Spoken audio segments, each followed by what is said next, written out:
신약 성경 요한복음 제6장 1절로 14절의 말씀입니다.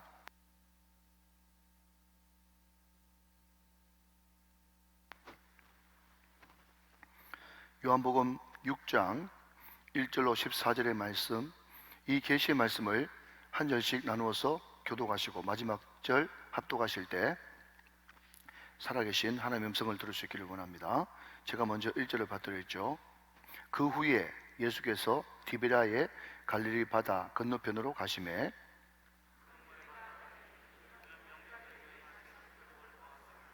예수께서 산에 오르사 제자들과 함께 거기 앉으시니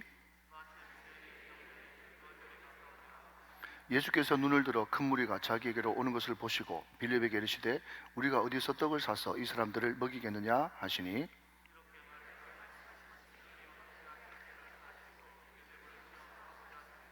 빌립이 대답하되 각 사람으로 조금씩 받게 할지라도 200데나리온의 떡이 부족하리이다.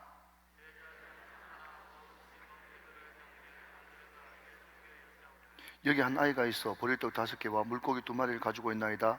그러나 그것이 이 많은 사람에게 얼마나 되겠사옵나이까?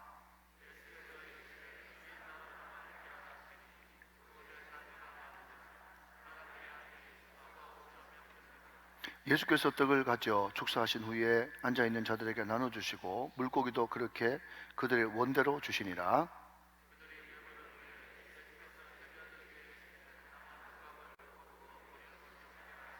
(13절) (14절) 말씀 다 같이 시작.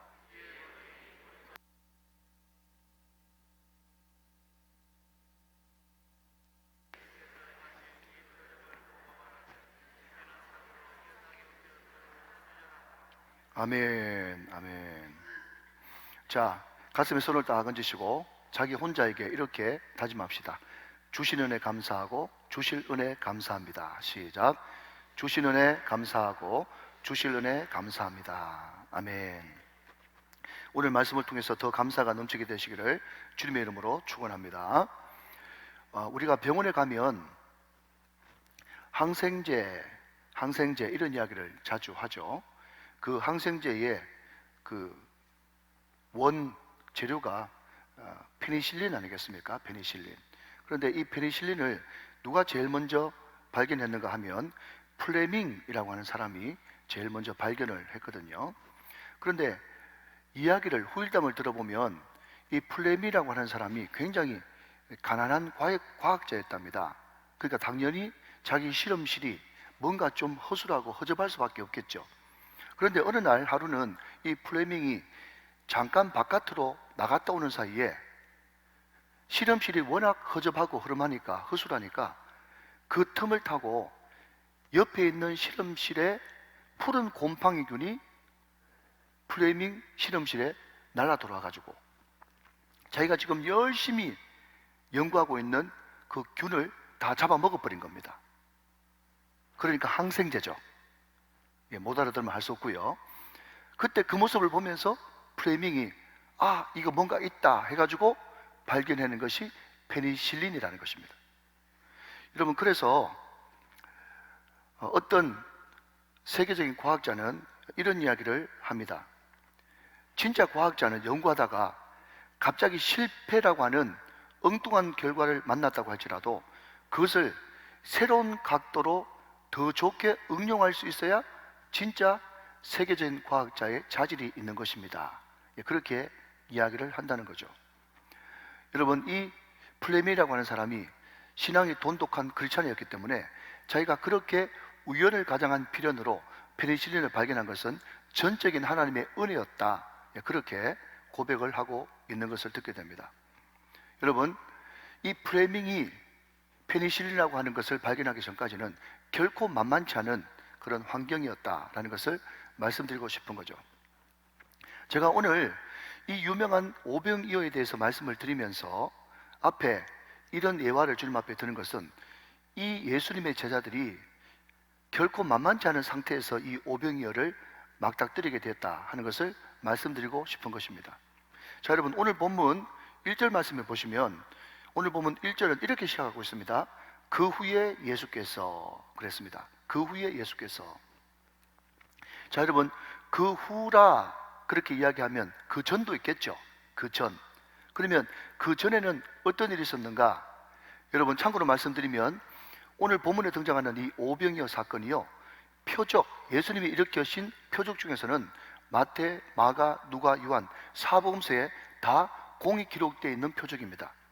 여러분 우리는 마태복음, 마가복음, 누가복음을 공통적인 관점에서 본다 해서 공관복음이라고 이야기를 하고, 요한복음까지 덧붙여서는 사복음서다 그렇게 이야기하는데, 요한복음은 공관복음에서 뺀 것은 요한복음에는 또 다른 시각이 있기 때문에 그런 거죠. 그런데 예수님이 일으킨 표적이 많이 있는데 말이죠, 그 중에서도 이 사복음서에 전체로 기록된 것은 오병이어 기적이 유일하다라고 하는 관점에서 볼 때 이 표적은, 이 사건은 너무너무 중요한 사건이다라는 것을 반증하고 있는 것입니다. 자, 너무 중요한 사건이니까 같이 좀 주목해서 봐야 되겠죠. 자, 그러면 이 오병이어 사건이 일어나기 전에 어떤 일이 있었는가, 이것을 오늘 본문에서는 알 수가 없고, 병행 본문인 누가복음 9장 6절 말씀에는 이렇게 말씀하고 있습니다. 누가복음 9장 6절 말씀 앞을 보시면서 한번 보시죠. 제자들이 나가 각 마을에 두루다니며 곳곳에 복음을 전하며 병을 고쳤어요. 우리 예수님께서 12제자를 부르시고 그 12제자가 추수할 일꾼이 되기 위해서 하나님께서 병 고치는 은사, 귀신 쫓아내는 은사, 각종 은사 능력을 부어주었습니다. 그 은사를 받고 이 제자들이 두루다니면서 사방팔방으로 전도하고 돌아왔다는 거예요. 자 여러분, 저는 질문할 때마다 너무 당연하고 쉬운 질문을 하니까 그냥 한번 대답해 보시기 바랍니다. 자, 이렇게 많이 사역을 하고 돌아오니까 피곤해요? 피곤합니다. 여러분 여기서 아멘을 잘 하셔야 됩니다. 예, 놓치시면 안 돼요. 여러분이 담임 목사가 참 괜찮은 사람이거든요. 또 놓친 사람이 있네.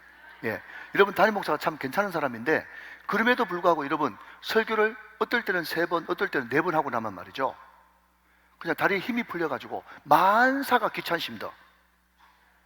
여러분 이것은 제가 여러분들 잘 알아들으라고 하는 말이에요. 지금 제자들이 말이죠, 마을에 두루다니면서 여러분 전도하는 것이 쉽습니까? 병 고쳐주는 것이 쉽습니까? 귀신 쫓아내는 것이 쉽습니까? 안 쉬운 일을 하루 종일 하고 오니까 너무너무 피곤한데, 이제 몸도 좀 추스리고 마음도 좀 추스리고 이제 다음 사역을 위해서 좀 정비를 하면서 주님께 보고 드리고 이제 바다 건너편으로 가서 베세다라고 하는 그곳에서 좀 쉬려고 했는데, 그런데 그때 큰 물이, 오늘 성경 보면서 보니까 큰 무리가 모여들었어요. 여러분 아시죠? 그때 남자만 모인 사람들이 얼마라고요? 5,000명. 여러분 죄송하지만 이 5,000명 안에는 여성 동무, 어린 아이들이 안 들어갑니다. 그러니까 학자들은 이야기하기를 좋게 10,000명 이상은 됐을 것이다 라고 예측을 합니다. 그러니까 전혀 예수님과 제자들은요, 그 집회를 주최한 적도 없고 주최할 마음도 없었는데 본의 아니게 민중들, 군중들에 의해서 큰 메모도 집회가 열리게 된 것입니다. 우리 본당 4,000석입니다. 이게 4,000석만 꽉 차도 엄청난데 10,000명 모였다고 생각해 보십시오. 지금도 10,000명 대단한데 그 당시에 10,000명은요 걷잡을 수 없는 인산인해인 것입니다. 물론 주 강사가 예수님이니까 말씀의 은혜가 됐겠죠. 또 거기에 문제 해결됐겠죠. 병 고침의 역사가 일어났겠죠. 여러분 다 경험해 보셔서 알겠지만 그런 은혜를 체험하면요 기본적으로 시간 가는 줄도 모르고 배고픈 줄도 모릅니다. 맞죠? 그런데 그 시간이 딱 지나고 집회 끝나면 그때부터 본격적으로 배고프거든요. 그런데 여러분 이런 역사는 우리가 그 요한복음 뒤쪽에 보면요 똑같이 며칠 뒤에도 일어났어요. 그런데 그때는요 예수님께서 사흘 집회를 하셨습니다. 사흘 동안 그 무리들과 계속 계셨다고요. 사흘 동안 기가 막힌 집회 기간을 보냈을 것입니다. 은혜 받고요, 기도하고요, 통회하고요, 자복하고요, 눈물 흘리고요, 이런 병 고침 받고 문제 해결 받고 엄청난 은혜를 받으셨어요. 그런데 여러분 그 사흘 동안 예수님과 함께 있었던 그 무리들에게 예수님이 똑같이 7병이어의 기적을 일으켜서 4,000명을 다 먹이시는 그런 역사를 일으켜 주셨습니다. 그러면 왜 그런 역사를 일으키셨냐 묻는다면 성경 말씀은 이렇게 대답을 주고 있네요. 마태복음 15장 이 32절 말씀을 같이 한번 보시면, 자, 여러분 오늘 본문을 같이 읽을 때 이 말씀에서 예수님의 따뜻한 사랑과 인자하심을 같이 한번 느끼면서 저와 같이 우리 낭독자는 가만히 계시고 한번 읽어보시면 좋겠습니다. 마태복음 15장의 32절의 말씀입니다. 같이 읽습니다. 시작. 예수께서 제자들을 불러 이르시되 내가 무리를 불쌍히 여기노라. 그들이 나와 함께 있은지 이미 사흘임에 먹을 것이 없도다. 길에서 기진할까 하여 굶겨 보내지 못하겠노라. 여러분, 제가 여기에 불쌍히 여긴다라고 하는 이 단어에 하이라이트를 쳐놨습니다. 여러분, 불쌍히 여긴다, 혹시 며칠 전에 들었던 헬라어 기억나십니까? 스플랑크 니조마이. 예수님께서 무리들을 보실 때 저 사람들 사흘 동안 제대로 먹지도 못했는데 은혜 받는다고 저렇게 앉아가지고 제대로 음식도 못 먹었는데 너무 불쌍하다. 혹시나 은혜 받을 때는 모르겠는데 길 가다가 기진해서 큰일 날지도 모르겠다라고 하는 그 애탐 때문에 하나님께서 칠병이의 기적을 내리셨다는 거예요. 여러분, 어떤 사람은 자기 아버지가 엄한 분이고 자기 아버지가 굉장히 무서운 분이라 가지고 잘못된 아버지관, 이것이 예수님을 대하는 신관이 되어 가지고 하나님을 대할 때, 예수님을 대할 때 잘못된 그런 관점에서 보는 사람들이 있습니다. 예를 들면 이런 거죠. 무서운 하나님, 야단치시는 하나님. 마치 여러분 몽둥이를 들고 있다가 잘못하면 여지없이 회초리를 가하시는 하나님, 말씀만 전하시는 하나님, 병 들었다니까 병만 고치시는 하나님, 특유의 카리스마를 팍팍 뿜으면서 감히 범접하기 힘든 예수님, 이런 분으로 하나님과 예수님을 생각한다는 거죠. 그러나 여러분, 우리 예수님은 자상하신 분이십니다. 따뜻하신 분이십니다. 그분은 다정다감하신 분이시고 인자와 긍휼, 사랑이 한도 없이 끝도 없이 충만하신 분이십니다. 사랑하는 여러분, 이 예수님, 이 하나님이 우리의 아버지 되심을 축하드립니다. 우리는 세상에 그 무엇도 바꿀 수 없는 다정다감하신, 자비로우신, 우리를 불쌍히 여기시는 스플랑크 니조마이, 정말 창자가 끊어지는 듯한 고통으로 우리를 살펴보시는 그분이 우리의 아버지가 되신단 말이죠. 사랑하는 여러분, 이 사실에 감사하시는 추수감사주일 되시기를 주 예수 그리스도 이름으로 축원합니다. 축원합니다. 할렐루야. 여러분, 이 하나님을 묵상하니까요, 얼마나 든든하고 안심이 되는지 모르겠습니다. 얼마나 든든하고 감사한지. 자, 여러분, 이게 예수님의 본심이었어요. 이게 뭔데요?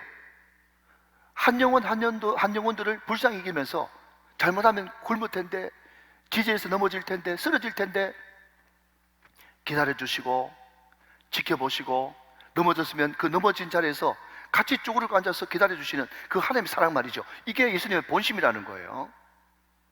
그런데 말입니다, 반면 제자들은 이 예수님의 마음을 충분히 이해하지 못했는지 제자들은요, 간단한 방법으로 그 모든 사람들을 어떻게 해결해 보려고 합니다.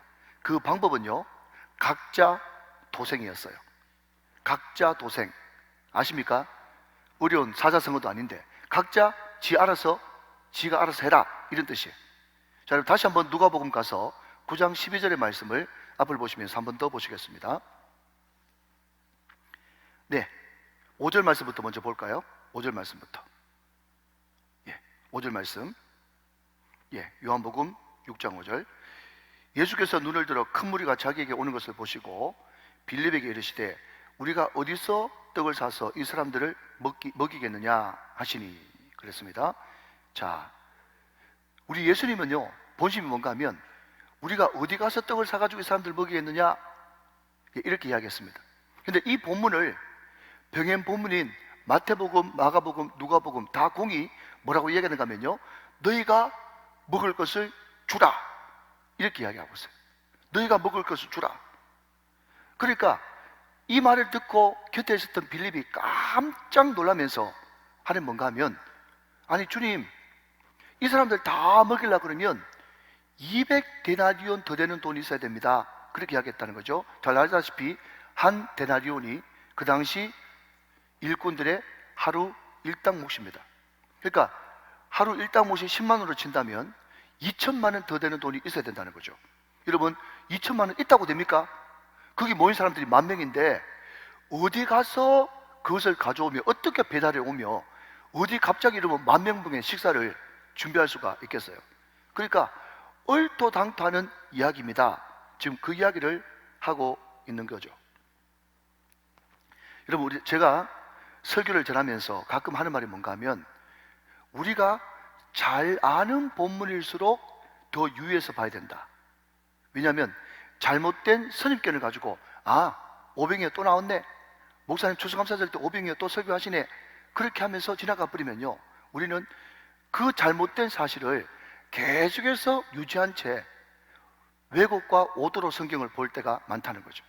여러분, 무슨 말인가 하면요, 우리는 항상 이 오병이어를 볼 때 등장하는 주요 인물 두 사람이 있지 않습니까? 한 사람은 빌립이죠. 그런데 이 빌립을 향해서는요, 많은 사람들이 예수님이 그냥 너희들이 먹을 것을 주라 그렇게 이야기했는데 200데나리온이 더 필요합니다. 계산도 빠르지. 그래서 많은 사람들이 하는 말이, 빌립은 믿음도 없는 사람, 머리만 좋은 사람, 머리만 반짝반짝거리지 믿음이라고는 하나도 없는 사람, 그렇게 치부합니다. 대신에 여러분, 그 뒤에 나오는 사람 누구죠? 베드로와 나다나엘을 인도했던 안드레라고 하는 사람은요, 이 사람의 주특기는 사람 데리고 가는 거야. 그런데 봐라, 빌립이 그렇게 부정적인 이야기를 할 때 안드레는 사람 데리고 갔잖아, 오병이어 내놨잖아, 기특하잖아, 믿음 있는 사람이잖아, 그렇게 이야기하는데, 여러분 한 번 더 확인해 보시면 좋겠는데요. 자, 여러분, 오늘 본문 8절 9절 말씀입니다. 제자 중 하나 곧 시몬 베드로의 형제 안드레가 예수께 여짜오되, 그 다음, 여기 한 아이가 있어 보리떡 5개와 물고기 2마리를 가지고 있나이다. 그러나 그것이 이 많은 사람에게 얼마나 되겠사옵나이까? 자, 여러분, 문제가 이겁니다. 뒤에 그러나라고 하는 그 말을 하지 않고 이 안드레가 말이죠, 예수님, 지금 이 아이가 보리떡 5개, 물고기 2마리, 이것이 제가 조사해 본 바로는 이 전부인데, 이거 주님 드리면 주님께서 얼마든지 이것을 가지고 먹일 수 있으시죠? 주님 사용하여 주시옵소서. 이렇게 이야기했으면 역사의 믿음의 사람으로 길이 남겠죠. 근데 여러분, 이 말씀의 정확한 원문적인 느낌, 뉘앙스는요, 그게 아니라는 거예요. 여러분, 이 당시 보리떡과 물고기는요, 그 당시에 가장 가난했던 사람들의 도시락의 메뉴입니다. 여러분, 보통 우리가 물고기 그러면 여러분 차 뒤에 붙이고 다니는 거 뭐죠? 시작. 익투스. 익투스를 우리는 물고기라고 그래요. 여러분, 흔히 이야기하는 바는 뭔가 하면, 오늘 여기 있는 물고기 2마리가 우리가 그렇게 먹고 싶어하는 영광굴비가 아니란 말이에요. 아시겠어요? 여러분, 영광굴비쯤 되는 것을 헬라에서는 익투스라고 그렇게 불러요. 그러면 여기 나오는 물고기를 제가 헬라 사전에 찾아보니까 그게 뭐라고 되는가 하면 옵사리온 이렇게 돼 있어. 옵사리온. 헬라로 옵사리온이요. 예, 요한복음에 나오는 이 물고기는요. 그럼 이 물고기는 뭐냐 하면요, 이런 겁니다. 요즘에는 옛날 가난한 사람들이 주로 먹던 것을 웰빙 음식, 건강식으로 먹습니다. 근데 이 당시에 보리떡은요, 먹으면 너무 퍽퍽합니다. 퍽퍽해가지고 목에 딱 걸려가지고 안 넘어가는 거예요. 그때 여러분, 옵사리온이라고 하는 별 양념도 없이 소금에 절인 그 멸치볶음 같은 거 있잖아요. 멸치볶음. 네, 그런 거를 하나씩 이렇게 똑똑 뿌려서 먹으면은 이 보리떡이 그냥 쑥 넘어가는 거예요. 그냥 그런 용으로 먹던 것이 옵사리온, 멸치 조림 같은, 네, 그런 것이 바로 옵사리온입니다. 그리고 여러분, 그거 아십니까? 부자는요, 보리는 가축에게나 주는 사료용으로 사용했어요. 그리고 구약의 율법에 보면 가늠한 여자가 자기 죄를 속죄하기 위해서 가져오는 예물이 보리입니다. 그러니까 그 당시에 하나님께 드릴 제물로 가장 천대받은 것이 보리였단 말이죠. 그러니까 그 보리떡 5개와 물고기 2마리를 가져오면서 이거밖에 없는데, 정말 조족지혈, 세 발의 피인데 이것 가지고 도대체 예수님 뭘 할 수 있겠습니까? 택도 없습니다. 제발 현실 감각 좀 가지십시오. 이것이 정확한 요한복음 6장 8절 9절의 뉘앙스, 느낌이라는 거예요. 자, 여러분, 이래도 안드레는 믿음이 있는데 빌립은 믿음 없다. 사랑하는 여러분, 여러분들은 우정교회 성도들이기 때문에 담임 목사의 설교를 믿으십시오. 그렇게 설교하면요, 아, 저 목사님이 잘못 알고 있구나 이렇게 생각하시면 정확합니다. 여러분, 빌립이나 안드레나 다 똑같은 사람들이었어요. 근데 문제는 뭔가 하면 이때 당시에 빌립과 안드레만 이랬다는 거예요. 여러분, 저는 어떻습니까? 여러분 모르시죠? 여러분은 어떻습니까? 여러분이 아시죠? 우리 교회는 어떻습니까? 우리가 알고 있죠? 여러분, 한국교회는 어떻습니까? 무슨 말인가 하면요, 여러분, 저와 여러분과 우리 교회 한국교회가 이 빌립이라고 하는 이 사람들의 사고방식처럼, 여러분, 모든 교회들이 코로나 때문에 헌금들이 다 줄였습니다. 우리 교회가 매주마다 새 가족이 등록하는데 우리 교회 같은 교회도 여러분 헌금이 현상주시밖에 안 됩니다. 그러니까 많은 사람들이 많은 교회에서 어떻게 이야기하는가 하면 뭐 있어야 주지, 있어야. 우리 교회가 당장 어려운데 무슨 구제, 무슨 선교, 돈이 없는데. 이런 사고를 지금 한국교회가 우리 마음속에 움츠러들고 쪼그라드는 그런 마음들이 있다는 거예요.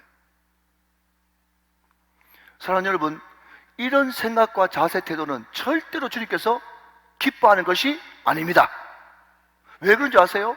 왜 그런지 아세요? 여러분, 제 말이 아니고 성경은 이렇게 말씀하고 있기 때문에 그래요. 오늘 본문 여러분 6절을 한번 보시길 바랍니다. 6절 이렇게 말씀하시면 친히 어떻게 하실지를 아시고 빌립을 시험하고자 하심이라. 자, 여러분, 그냥 우리 성경을 보니까 이것이 잘 이해가 안 되시죠? 이것을요, 다른 많은 번역도 있지만 현대어 성경 번역은 이렇게 이야기하고 있습니다. 자, 현대어 번역 성경입니다. 요한복음 6장 6절 현대어 번역 성경. 이것은 다만 빌립을 떠보시려고 하신 질문일 뿐, 예수님께서는 시작 이미 어떻게 하시겠다는 것을 작정하고 계셨다 하는 거예요. 사랑하는 여러분, 우리 눈에 안 보인다고 길이 없습니까? 여러분, 우리가 못한다고 주님도 못하십니까? 주님께는 길이 있습니다. 주님께는 방법이 있습니다. 주님은 계획이 있습니다. 주님은 대안이 있습니다. 주님 문제보다 더 크신 분이십니다. 여러분, 이 추수감사절에 이것이 여러분 가운데 아멘으로 믿음으로 고백되어 주시기를 주님의 이름으로 축원합니다. 나는 못하지만 주님은 하신단 말이죠. 그러나 주님은 하신다. 나는 비록 약하나 그러나 주님은 더욱 강하다. 여러분, 이 믿음이 있어야 된다는 거죠. 여러분, 하나님이 우리들에게 원하시는 것은요, 책임지라고 하는 것이 아닙니다.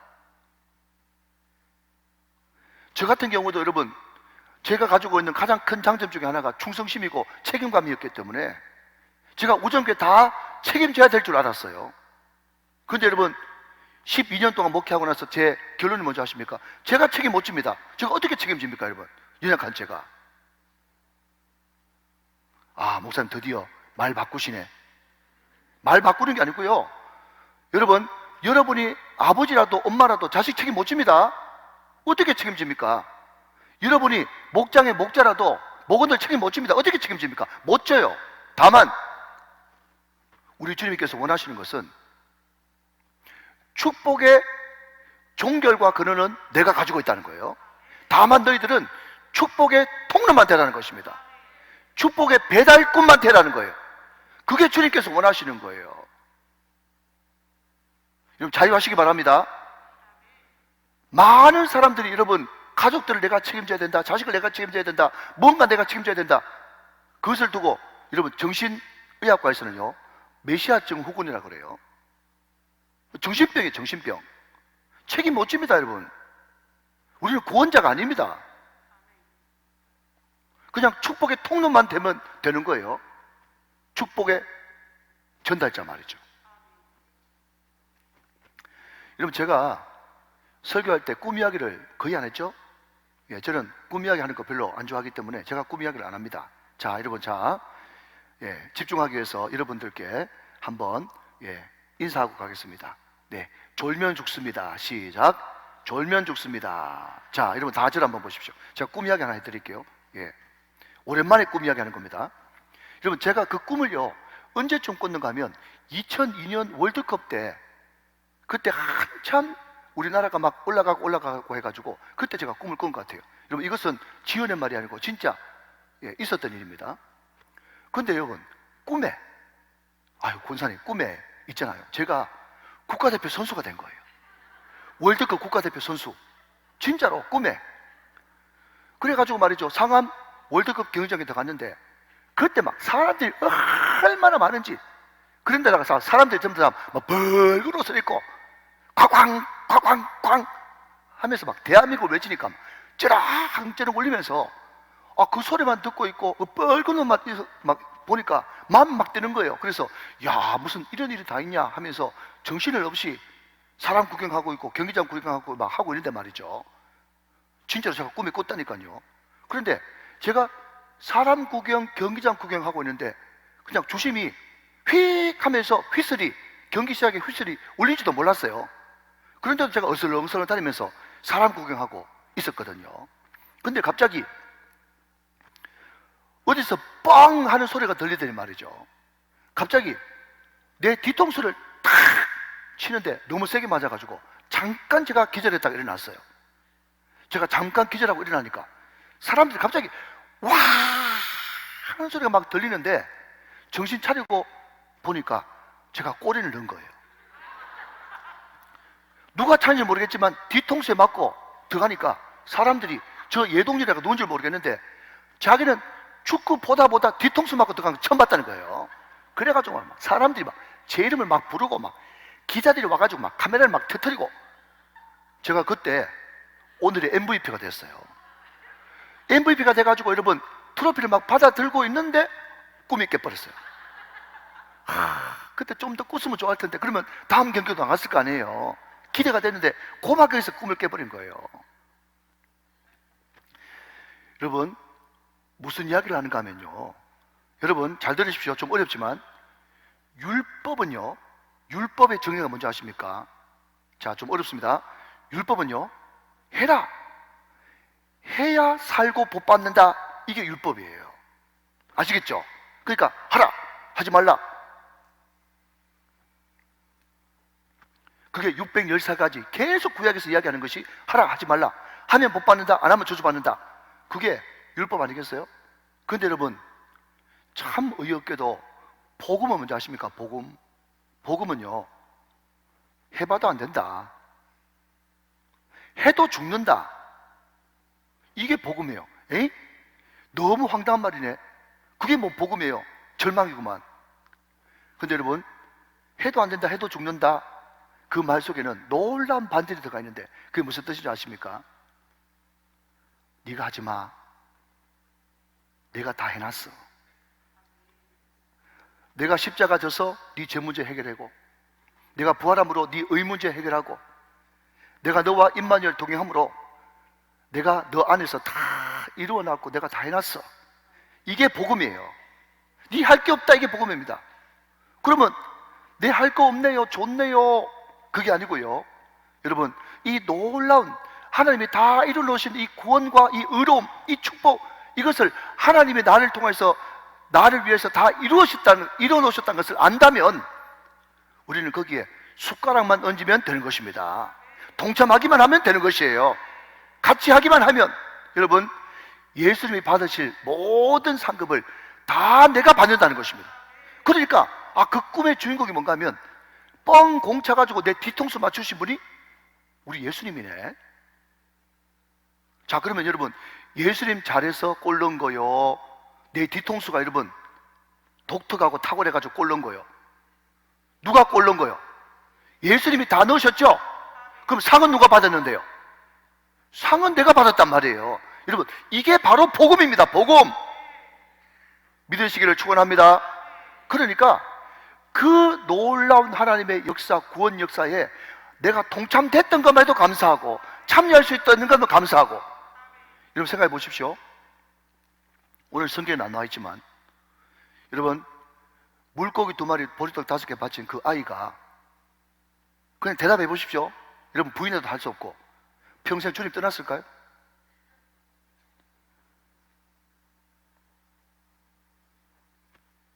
밥 먹을 때마다 감동해. 왜? 내가 거기에 동참하고 그 동참에 내가 초청받았다는, 내가 쓰임받았다는 그 사실 때문에 그 자체가 은혜인 거예요. 여러분 이게 바로 복음을 누리는 삶입니다. 복음을 누리는 삶이에요. 여러분 부끄럽지만 제가 항상 가을 새벽 여행할 때 강단 기도를 합니다. 물론 여러분 6시간씩 이렇게 앉아 있으려 그러면요 보통이 넘습니다. 목도 아프고 허리도 아프고 다리도 아프고 다 아파요. 그러나 그럼에도 불구하고요, 여러분 그냥 앉아 있는데 걱정이 하나도 안 되는 거예요. 평화로다. 하늘 위에서 내려오네. 하나님께서 제 마음 가운데 말할 수 없는 평안을 주시고 성도들의 얼굴이 달라지고 젊은이들이 회복되어지고 젊은 집사님들이 여러분 정말 헌신을 고백하고 영적 전쟁을 선포하고 싸워서 이기고 그런 역사가 막 나타나는 거예요.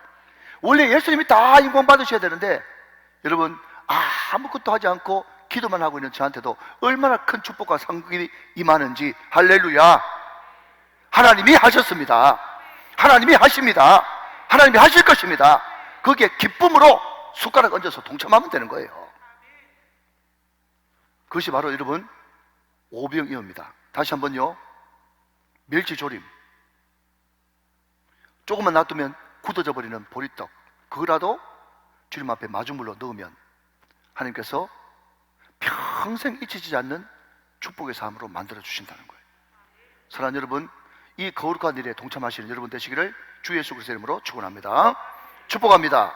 자, 마지막으로 하나 더 말씀드릴 것은요, 우리 주님은 그 오병이의 기적을 일으키기 전에 하나님 앞에 미리 감사하셨다는 것입니다. 자, 11절 말씀 같이 한번 보실까요? 11절, 예수께서 떡을 가져 축사하신 후에 앉아있는 자들에게 나눠주시고 물고기도 그렇게 그들의 원대로 주시니라 그랬습니다. 자, 여러분 오늘 본문에 오늘 설교 제목이 주신 은혜 감사, 주실 은혜 감사입니다. 여기에 축사라고 하는 단어가 나오는데요, 이 축사가 헬라어로 유카리스테오라는 단어를 쓰는데, 여러분 이것은 그냥 영어 번역해 보니까 땡스, 그냥 감사하다, 감사드리다 이런 뜻이에요. 근데 여러분 좀 더 이 문화적 배경을 살펴보니까 어떤 뜻을 가지고 있는가 하면, 유대인 가장이 그냥 식구들 다 모아놓고 그냥 가족 대표로 그냥 감사기도 간단하게 하고 먹는 거, 그 감사예요. 그게 축사라는 의미죠. 자, 여러분 이게 만약에 떡이라 그러면 여러분 혹시 그 신부님들이 이렇게 하는 거 봤습니까? 이게 뭔가 하면 오늘 본문에 나오는 하늘을 우러러 감사하시고 이런 의미의 배경을 담고 있거든요. 하늘을 우러른다는 말은 우리의 감사를 누구한테 드린다는 거예요? 하나님께 드린다는 것입니다. 근데 이것이 신부님들만, 목사님들만 이렇게 하는 것이 아니고 그 당시에 유대인 가장들이 감사기도 드릴 때 다 그렇게 기도를 드렸어요. 일상적인 행동이에요. 근데 여러분 이것이 아무것도 아닌 기도인 것 같지만 놀라운 것은, 자 여러분, 예수님이 하늘을 우러러 축사하셨다, 그 당시에는 모든 유대인 가장들이 그렇게 했다는 말은 예수님이 누구란 말입니까? 가장이라는.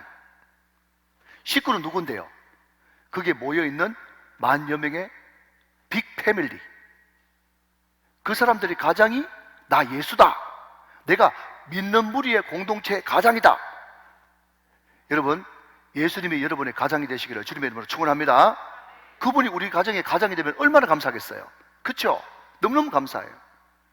그리고 여러분 이 기도가 또 탁월한 것은요, 방금 말씀드린 것처럼 예수님의 감사는 미리 감사였다는 것입니다. 이게 그 앞에 있는 것은 뭐밖에 없어요? 멸치 대가리 2개하고 퍽퍽한 보리떡 5개밖에 없어요. 아무 일도 일어나지 않았습니다. 그런데 우리 예수님의 감사는 아무 일도 일어나지 않을 때에 미리 감사하는 것이 특징인 것입니다. 여러분, 절망적인 상황 가운데서도 미리 감사할 수 있겠는가? 그 질문을 던지는 거죠. 그래서 여러분, 어떤 목사님이 이런 말씀을 하셨습니다. 감사할 줄 안다는 자체가 기특한 일이지만 과거에 주신 은혜를 생각하면서 감사하고 또 최근의 일을 생각하면서 되뇌면서 감사하는 것은, 잘 들으십시오, 중요합니다, 이것은 과학이지 믿음이 아니다 그랬어요. 왜 과학입니까? 이미 있었던 현실이잖아요. 이미 증명된 사건이지 않습니까? 그러니까 이미 눈으로 보고 있었던 일을 감사하는 거니까, 물론 감사는 자체가 기특하지만은 그것은 뭐가 아니다? 믿음이 아니고 과학이다. 머리에 팍 들어오죠. 진짜 믿음의 사람은 눈에 보이는 것 없고 손에 잡히는 것 없고 귀에 들리는 것 없어도 예수님이 그걸 하셨듯이 영의 눈으로 미래에 일어날 일들을 미리 감사하면서 하나님 앞에 드리는 감사가 진짜 믿음이고 진정한 감사다, 그렇게 말씀하고 있다는 것입니다. 그러면서 여러분, 이어서 말하기를 이 미리 감사하는 것이 어마어마한 축복을 몰고 온다는 거예요. 자, 여러분 조금만 들어보십시오. 그럼 어떤 축복을 몰고 오냐? 첫째, 불평, 불만을 잠재울 수 있다는 거예요. 할렐루야. 자, 여러분 또 한 번만 질문하겠습니다. 대답해 보십시오. 우리 교회에서 흔히 말하는 비비원불 있잖아요. 비판하고 비난하고 원망하고 불편하는 비비원불, 불평, 불만 말이죠. 그것을 마귀가 갖다 줬습니까? 마귀가 갖다 줬습니까? 마귀가 출처죠. 마귀는 반드시 도둑질하고 죽이고 멸망시키려는 것이 마귀가 하는 일입니다. 그러니까 불평 불만하면서 뭔가를 하면요, 반드시 끝은 안 좋게 되는 것이 인지상정이에요. 그런데 미리 감사해버리면 뭐라고요? 불평 불만을 딱 차단시켜버리는 거니까 잘 될 수밖에 없는 것이죠. 믿으시면 아멘. 이게 미리 감사의 능력이라는 거예요. 두 번째, 미리 감사는 어떤 능력이 있는가 하면요, 우리 예수님은 미리 감사하시고 바로 오병이어의 기적이 나타났지만, 바로 시차에 상관없이. 그러나 여러분, 우리는 미리 감사한다고 해도 그 감사의 내용이 바로 나타납니까? 기다리고 좀 더 기다려야 됩니까? 기다리고 좀 더 기다려야 되죠. 여기 앉아 계신 분 가운데도 미리 감사하는 분 많을 거예요. 그렇지만 감사한다고 미리 그 감사 제목이 덜커덩 하면서 현찰로 나오는 것이 아니야. 기다려야 돼. 그러면 여러분, 그 기다림의 시간을 버티고 견디게 하는 힘, 그게 뭔가 하면 미리 감사라는 거예요. 믿으시면 아멘. 네, 굉장히 중요한 거죠. 우리가 결국은 시간과의 전쟁에서 승리해야 진짜 승리하는 것인데, 그것이 실체가 되기까지 우리는 반드시 버티고 견뎌야 되는데, 버티고 견디게 하는 힘이 뭔가 하면 감사라는 거예요. 할렐루야. 믿으시면 아멘 하시기 바랍니다. 자, 미리 감사가 엄청난 능력인 것은 세 번째, 그게 뭔가 하면요, 우리 눈에는 보이진 않지만 미리 감사하면요, 이 영의 세계, 영계에서는요 엄청난 일이 일어난다는 거예요. 자, 여러분 제가 간단하게 요약합니다. 첫 번째, 천군 천사가 그 기도를 통해서 동원돼요. 두 번째, 환경을 바꾸어요. 사람을 붙여줘요. 우리를 대적하는 사람들을 막아주세요. 모르는 사람들을 동원하세요. 법도 바꾸세요. 좀 더 할까요? 시간이 없기 때문에. 여러분, 이런 엄청난 일이 눈에 보이진 않지만 우리가 감사하면서, 특별히 미리 감사하면서 나갈 때 이 엄청난 일들이 영계에서는 지금 일어나고 있다는 거예요. 믿으시면 크게 아멘 하시기 바랍니다.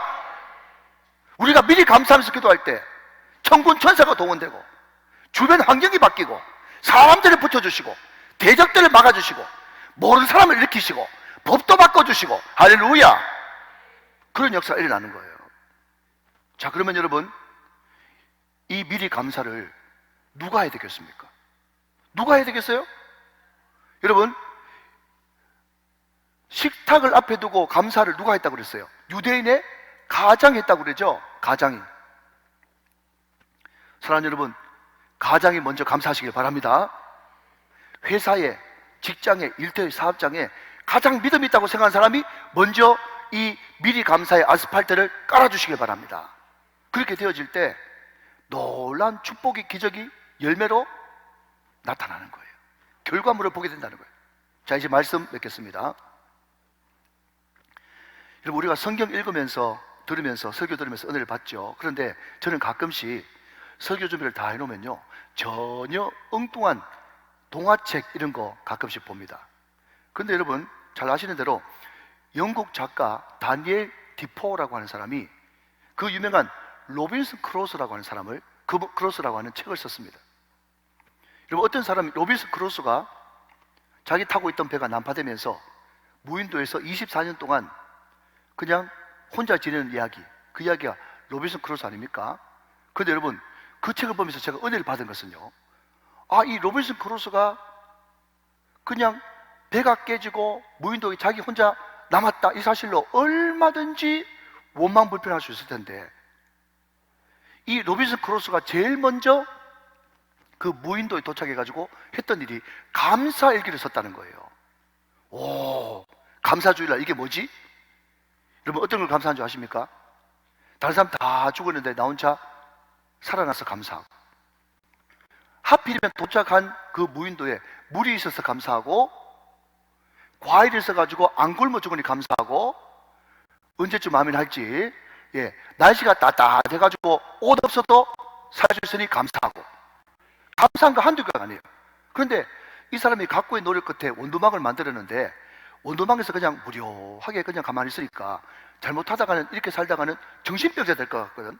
그러니까 내가 정신병자 안 되고 어떻게 하든지 살아남기 위해서 자기가 하루하루, 그것을 영어로 루틴이라고 그러는데, 루틴하게 한 번도 안 빠지고 내가 계속 해야 되겠다 다짐한 게 두 가지가 있어. 그 책에 나와, 동화책에. 그러면 한 번도 안 빠지고 두 개 뭐 할 건데요? 물어봤더니요, 하루에 성경 3번 읽겠다. 어디서 많이 들어본 이야기네. 제가 깜짝 놀랐어. 하루 성경 3번 읽겠다. 그리고 매일 안 빠지고 감사기도 하겠다. 333 경건운동을 로빈슨 크루소가 미리 해버렸네.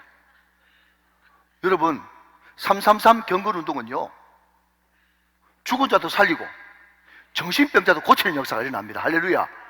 이게 얼마나 중요한 건지. 여러분, 우리가 흔히 듣는 말 중에 이런 말이 있지 않습니까?